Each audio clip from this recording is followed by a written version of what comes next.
দেখো আর একটা আমরা ফিজিক্যাল সায়েন্সের কোশ্চেন সাথে পেয়েছি, যেটা আজকে 11 তারিখে এক্সাম হয়েছে, কিন্তু তোমরা জানাচ্ছ না যে তোমাদের এক্সাম কি, অর্থাৎ কবে শুরু হয়েছে বা কারো কারো কটা বাকি আছে, কবে শেষ হবে, সেটা একটু জানাও। তাহলে সেই অনুযায়ী আমি তোমাদের প্রশ্নগুলো বা কিছু সাজেস্টিভ পর্ব দিতে আমার সুবিধা হবে, সেটা জানাও। আচ্ছা, ভৌতবিজ্ঞানের আরও অন্যান্য প্রশ্ন অবশ্যই চ্যানেলে আছে, শুধু ভৌতবিজ্ঞান নয়, প্রত্যেকটা সাবজেক্টে এরকমই দেওয়া আছে, শর্ট ভিডিও সেকশানে তোমরা দেখো। আচ্ছা, আরও একটা কথা বলি, এই যে প্রশ্নগুলো আমি কখনো উত্তর তৈরি করে দেওয়ার সময় পাচ্ছি না, কারণ তোমরা যারা দীর্ঘদিন আমার চ্যানেলের সাথে আছো জানো যে আমার 10 থেকে 11টা ব্যাচ সেট প্রত্যেক দিন থাকে, ফলে এর উত্তর করার এখন আর সময় নেই।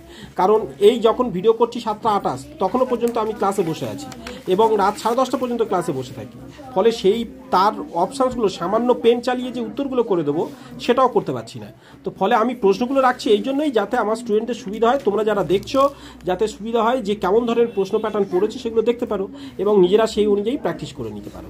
তো ফলে সেটা তোমাদের যাতে সুবিধা হয়। চলো এইগুলো দেখতে থাকো, আরও অন্যান্য প্রশ্ন অবশ্যই চ্যানেলে আছে।